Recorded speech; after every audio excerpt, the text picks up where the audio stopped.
तरी याच्याकडे लक्ष घालण्याची आवश्यकता आहे। साकीनाकाचा विषय असेल, अमरावतीला त्या ठिकाणी झालेला एक 17 वर्षाच्या मुलीवर बलात्कार असेल, पुण्याला जवळजवळ 3 घटना घडल्या, त्यातली एक गँगरेपची घटना आहे। पालघरला घटना घडलेली आहे, नागपूरला घटना घडलेली आहे।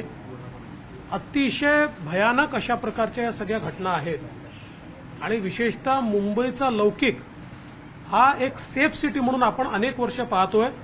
मुंबईमध्ये रात्री अपरात्री देखील महिलांना मुलींना फिरण्याकरता कधी अडचण येत नाही, पण अशा प्रकारच्या घटना जर घडल्या तर एक प्रकारे मुंबईच्या त्या लौकिकाला देखील त्या ठिकाणी धक्का पोचतो आणि असुरक्षिततेची भावना तयार होते। आणि हा तर इतका निघृण अशा प्रकारचा संपूर्ण प्रकार आहे की अक्षरशः माणुसकीला काळिमा फासणारा, म्हणजे ही माणसं जी आहेत ही इतकी पाशवी कशी होऊ शकतात असा प्रश्न पडावा, इतकं भयानक अशा प्रकारचा प्रकार आहे। आमची मागणी आहे की या संदर्भात कुठल्याही परिस्थितीमध्ये सर्व आरोपी जे आहेत, ज्यांचा रिमोटली देखील याच्याशी संबंध असेल, अशा सगळ्या आरोपींना अटक करावी। तात्काळ फास्ट ट्रॅक कोर्टामध्ये हे प्रकरण न्यावं आणि फास्ट ट्रॅक कोर्टाच्या माध्यमातून या आरोपींना शिक्षा झाली पाहिजे। खरं म्हणजे शिक्षा तर काय करावी हे न्यायालय ठरवतं, पण अशा नराधमांना फाशीच झाली पाहिजे, अशा प्रकारची आमची मागणी आहे। आणि यासोबत कुठेतरी पोलीस विभागामध्ये काय चाललेलं आहे याचाही विचार करण्याची गरज आहे। अशा प्रकारच्या घटना रोखण्याकरता काय उपाययोजना आहेत याकडे लक्ष देण्याची आवश्यकता आहे। शक्ती कायद्याबाबत सरकारने सुतोवाच केले, पण अजून झालं नाही। महिला आयोगाला देखील अध्यक्ष नेमलेला नाहीये। शक्ती कायद्याच्या संदर्भात बैठकांवर बैठका चाललेल्या आहेत, पण सगळ्यात महत्त्वाचं असं आहे की आजचे जे कायदे आहेत त्या कायद्यांचा वापर करूनही आपण फास्ट ट्रॅक कोर्ट निर्माण करू शकतो आणि त्यात अशा प्रकारच्या केसेस या चालवू शकतो। माझं तर म्हणणं असं आहे की या संदर्भात स्वतः माननीय मुख्यमंत्र्यांनी chief justice of Bombay high court यांची भेट घेऊन त्यांना विनंती केली पाहिजे की डेझिग्नेटेड फास्ट कोर्टमध्ये ही केस आपण चालवावी आणि त्यातनं या नराधमांना त्या ठिकाणी सजा दिली पाहिजे। महिला आयोगाच्या संदर्भात अनेक वेळा सरकारने आश्वासन दिलं, न्यायालयाने देखील सरकारला डायरेक्टिव्ह दिला आहे, पण सरकारला फुरसतच नाही आहे की ते महिला आयोगाला अध्यक्ष त्या ठिकाणी देतील। संजय राऊत खासदार आहेत, त्यांनी म्हटलं की मुंबई सुरक्षित आहे, पण अशा घटनेचं राजकारण होऊ नये, पीडितेला न्याय देण्यासाठी आम्ही प्रयत्न करू। संजय राऊत काय बोलतात त्याच्यावर मी काही रिॲक्शन वगैरे देत नाही, ते काही एवढे मोठे नाही। आपण जर बघितलं की पिंपरी चिंचवड असेल, पुणे असेल, सतत महिला बलात्काराच्या घटना घडतात आणि आपण बघतो पोलीस कुठेतरी ह्या सरकारचं पोलिसांवरचं नियंत्रण केलं असं म्हणावं लागेल। मुळातच असं जे काही घडतं आहे, म्हणजे मी असं म्हणणार नाही की यापूर्वी घटना घडल्याच नाही, घटना घडतात, पण इतक्या फ्रिक्वेंटली या घटना घडणं हे देखील महाराष्ट्रासारख्या राज्याला शोभणार नाहीये। खरं तर आपली सगळ्यांची मानसिकता अशी घटना घडूच नाही, अशीच अद्दल घडली पाहिजे। तथापि अशा जर घटना वारंवार घडत गेल्या तर मात्र त्यातनं असुरक्षिततेची भावना निश्चितपणे तयार होते आणि ती परिस्थिती या ठिकाणी आहे। आता मुळातच पोलिसांच्या संदर्भात एक प्रकारे पोलिसांमध्येही काही प्रमाणामध्ये नाराजी दिसून पडते आहे। मोठ्या प्रमाणात आपण मागच्या काळामध्ये बघितलं की बदल्यांमध्ये, ट्रान्सफरमध्ये खूप मोठ्या प्रमाणात काय परिस्थिती झाली आपल्याला कल्पना आहे, त्याची सीबीआय इन्क्वायरी करते आहे। एवढंच नाही तर अगदी काल परवा देखील ज्या काही बदल्या झालेल्या आहेत त्या संदर्भात अनेक IPS अधिकाऱ्यांनी देखील मला त्या ठिकाणी स्वतः बोलून दाखवलं की नियमबाह्य अशा प्रकारचा सगळा व्यवहार चाललेला आहे। तर हा डिसिप्लिन फोर्स आहे, डिसिप्लिन फोर्समध्ये आम्हाला पाहिजे तीच माणसं आम्ही आणू, आम्हाला सोयीची ती माणसं आम्ही आणू, आमच्या व्यवहारांना संरक्षण देतील ती माणसं आम्ही आणू, अशा मानसिकतेतनं जर अपॉइंटमेंट व्हायला लागल्या तर मात्र हा फोर्स कमजोर होतो आणि मग गुन्हेगार बेफाम होतात। सर, हिंदी में आपकी क्या प्रतिक्रिया है? जिस तरह मोठ्या प्रमाणावर नाराजी आहे या सरकार विरोधात, बघा असं नाराजी वगैरे आहे असं स्वीपिंग स्टेटमेंट करणं योग्य होणार नाही, पण काही प्रमाणात ही नाराजी निश्चितपणे आहे। विशेषतः अनेक IAS अधिकाऱ्यांना असं वाटतंय की जो IAS आणि स्टेट केडरचा रेशिओ आहे तो पाळला जात नाहीये। अनेक स्टेट केडरमधलेही चांगले अधिकारी साईडला फेकले गेले आहेत आणि त्यांचे ज्युनियर लोक हे त्यांच्या म्हणजे पदावनत करून त्या ठिकाणी त्यांना आणण्यात आलेलं आहे. तर या संदर्भात काही ना काही वेदना तर त्यांची आहेच. सर, आपकी प्रतिक्रिया हिंदी में जानना चाहेंगे। साकी नाका की बहुत ही दुर्भाग्यपूर्ण घटना हुई है, क्या कहेंगे? साकी नाका की जो घटना है ये बहुत ही दुर्भाग्यपूर्ण है. हम इसकी निंदा करते हैं और जिस प्रकार से ये घटना हुई है एक प्रकार से मानवता को कालिख पोतने वाली ये घटना है.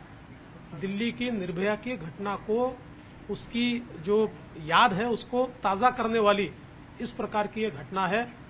हमारी मांग है कि इसके ऊपर कड़ी कार्रवाई की जाए, तुरंत फास्ट ट्रैक कोर्ट्स तैयार किए जाए, आरोपियों को सजा मिले. और हमारे तो मांग ये रहेगी कि ऐसे आरोपियों को सजा देना तो कोर्ट का काम है, पर उनको फांसी की सजा ही होनी चाहिए.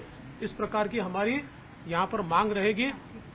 कुल मिलाकर अगर हम देखें तो पिछले एक महीने में महाराष्ट्र में बलात्कार, सामूहिक बलात्कार, इसकी घटनाएं बहुत ज्यादा बढ़ रही है और ये बहुत चिंता की बात है.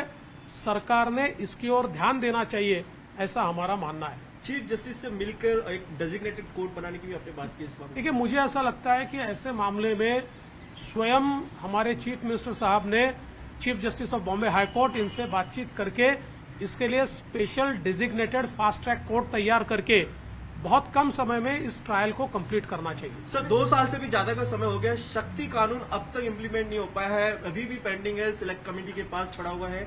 कैसे देख रहे हैं? कई बैठकें हो चुकी हैं इसको लेकर. देखिए, शक्ति कानून का जहां तक सवाल है, इस पर बैठकें चल रही है, लेकिन इसके ऊपर कोई कार्रवाई नहीं हो रही. लेकिन मेरा मानना ऐसा है कि आज का भी जो कानून है उसका भी इस्तेमाल अगर हम करें तब भी ऐसे लोगों को हम सजा दे सकते हैं. हम कोई शक्ति कानून नहीं है इसलिए हमारे हाथ पैर अब अड़े हुए, ऐसी बात नहीं है. सरकार मानसिकता अगर बनाए तो ये पॉसिबल है. क्या मानते हैं सर, पुलिस का डर नहीं रहा राज्य में? क्योंकि कानून व्यवस्था लगातार जो स्थिति है वो सामने कई घटनाएं आ चुकी है. आपने खुद कहा कि कई घटनाएं महिलाओं को लेकर आ चुकी हैं अब सामने. देखिए, महाराष्ट्र की पुलिस की अपनी एक साख देश में रही है और एक बहुत प्रोफेशनल पुलिस के रूप में इसको देखा जा रहा है. लेकिन पिछले 2 सालों में जिस प्रकार से पुलिस में इंटरफियरेंस चल रहा है, आपको पता है एक सीबीआई जांच चल रही है, उसमें तो बहुत जबरदस्त ऐसी चीजें बाहर आ रही है. अभी 2 दिन पहले जिस प्रकार से ट्रांसफर हुई है उसमें भी कई आईएएस अधिकारियों ने ये कहा है कि उनको दरकिनार कर दिया गया है. कई स्टेट कैडर के भी बड़े अफसरों को छोड़कर उनसे जूनियर अफसरों को पोस्ट डाउनग्रेड करके उस पोस्ट पर लिया गया है. तो इस प्रकार की जब घटनाएं होती है तो इससे एक डिसिप्लिन फोर्स में एक इनडिसिप्लिन तैयार होता है और उसका फायदा ये जो हमारे मतलब जिस प्रकार के अपराधी होते हैं, जो समाज विरोधी तत्व होते हैं, उन तत्वों को होता है वो दिखाई पड़ रहा है. गृह मंत्रालय हमेशा विवादों में रह रहा है. गृह मंत्रालय पे एक बड़ा सवालिया निशान भी लगा हुआ है. आपने ट्रांसफर पोस्टिंग की बात की है, इस तरह की घटनाएं हुई. गृह मंत्रालय में एक बड़ी फेरबदल की जरूरत है. आपको लगता है कि वहां कुछ सुधार होने चाहिए? देखिए, अब इससे बड़ा सुधार तो क्या हो सकता है? एक गृह मंत्री गए, दूसरे गृह मंत्री आए, इससे बड़ा आप सुधार क्या हो सकता है? नए गृह मंत्री जी से अपेक्षा है कम से कम जो पुलिस की अवस्था पिछले 1-1.5 सालों में हुई है उसका सुधार वो करे. तो अल्टीमेटली देखिए, ये एक इंस्टीट्यूशन है. व्यक्ति आते हैं, कभी मैं गृह मंत्री था, फिर दूसरे थे, अभी तीसरे, मेरे से पहले कोई और थे. इंस्टीट्यूशन चलती है और सिर्फ इस इंस्टीट्यूशन को अगर हम डायल्यूट करना शुरू कर दे तो इसका लॉन्ग टर्म इफेक्ट खराब होता है. सर, तुम्ही बदल्यांचा विषय म्हणाला की अनेक आयपीएस ऑफिसर नाराज आहेत. नाशकात पण पाटील यांच्या बदली विरोधामध्ये लोकांनी पोस्टरबाजी केली आणि आपली नाराजी दर्शवली आहे. कोण पाटील? सचिन पाटील. नाही, मला कल्पना नाही त्याची. सर, पण हे आयपीएस ऑफिसर कुणावरही आधी आरोप करताना तुम्हाला भेटतात असं नवाब मलिकांनी आरोप केला. त्यांचं असं म्हणणं आहे की मंत्र्यांवर आणि इतर आरोप करण्याआधी ते तुम्हाला भेटतात आणि मग आरोप करतात. मला अनेक आयपीएस ऑफिसर्स भेटतात. त्याचा अर्थ ते सगळे काही आरोप करतात असं नाहीये. आणि आरोप करण्याकरता मला भेटण्याची आवश्यकता नाहीये. ज्याला आरोप करायचा आहे तो त्या ठिकाणी त्याच्यावर जी काही परिस्थिती आहे त्यानुसार आरोप करतो. आयपीएस अधिकारी मला का भेटतात आणि त्यांना का भेटत नाही, अशा प्रकारे जर त्यांच्या मनामध्ये असूया असेल तर त्यांनी आत्मचिंतन केलं पाहिजे. आणि मी एक गोष्ट सांगतो, महाराष्ट्रामध्ये ही परंपरा आहे.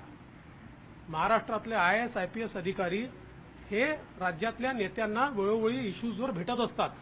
मी ज्यावेळेस मुख्यमंत्री होतो आमचे अनेक अधिकारी पवार साहेबांना भेटायला जायचे. मी कधीही त्यांना नाही म्हटलं नाही. हे बंगाल नाही आहे, हे महाराष्ट्र आहे. या महाराष्ट्रामध्ये लोकशाही आहे. लोकशाहीमध्ये विरोधी पक्षनेत्याचं एक स्थान आहे, विरोधी पक्षातल्या नेत्यांचं एक स्थान आहे. त्यामुळे आमच्याही काळात आम्ही कधी थांबवलं नाही. आणि नवाब मलिकाने थांबवलं तरी ते थांबणार नाही. दुसरी गोष्ट अशी आहे की अधिकाऱ्यांवर तक्रार करायची वेळ तुम्ही का आणता? आणू नका ना. हे जे भ्रष्ट तुमचा कारभार आहे तो बंद करा. कोणी कारवाई करणार नाही तुमच्यावर.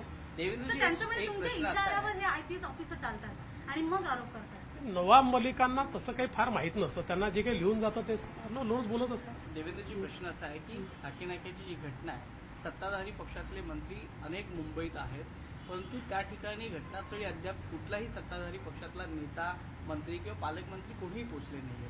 नाही, मला असं वाटतं की किमान त्या ठिकाणी पालकमंत्र्यांनी तरी जाणं हे गरजेचं आहे. कारण शेवटी काय असतं बघा, तिथे काही फार जाऊन गर्दी केली पाहिजे असा मताचा मी देखील नाही, पण प्रशासनावर एक त्याचा दबाव असतो. सरकारमधलं कोणी जर त्या ठिकाणी गेलं, गृहमंत्री असतील, पालकमंत्री असतील, कोणीतरी जर गेलं त्या ठिकाणी, तर त्याचा एक प्रशासनावर दबाव असतो आणि त्यातनं गोष्टी वेगानं होतात. आणि दुसरं, लोकांना देखील दिलासा वाटतो की सरकारने या संपूर्ण ही जी काही परिस्थिती आहे त्या परिस्थितीचं आकलन केलं आहे. सरकार याबद्दल सिरियस आहे. कारण अशा परिस्थितीमध्ये लोकांच्या मनात जो असमंजस तयार झालेला असतो, जी एक वेदना तयार झाली असते, त्याकरता राज्यकर्ते त्याला ऍड्रेस करतायत असं देखील त्या ठिकाणी वाटणं गरजेचं असतं. Okay, thank you so much.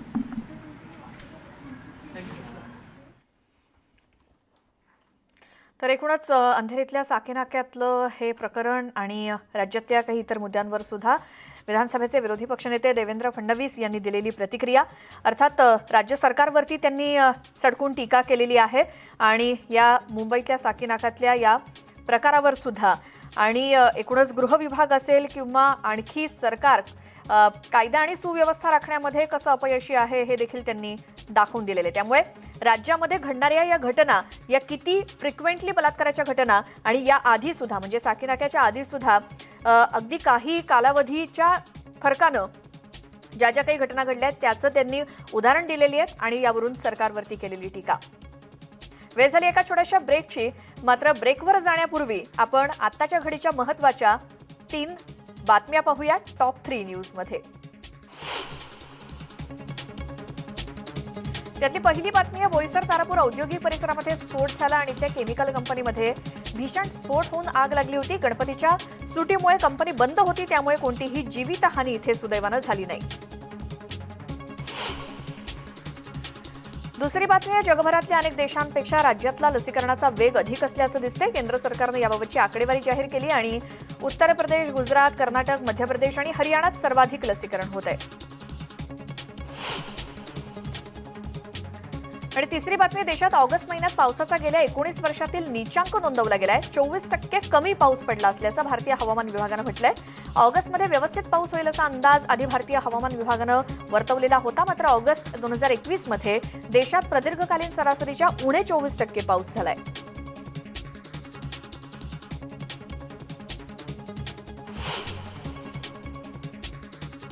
आणि यासोबतच वेळ झाली आहे या बुलेटिनमध्ये इथेच थांबण्याची. मात्र या दरम्यानची कोणतीही बातमी किंवा एखाद्या महत्त्वाच्या नेत्यांचं वक्तव्य तुम्हाला पुन्हा पाहायचं असल्यास, ऐकायचं असल्यास न्यूज 18 लोकमतच्या YouTube चॅनलला सबस्क्राईब करा.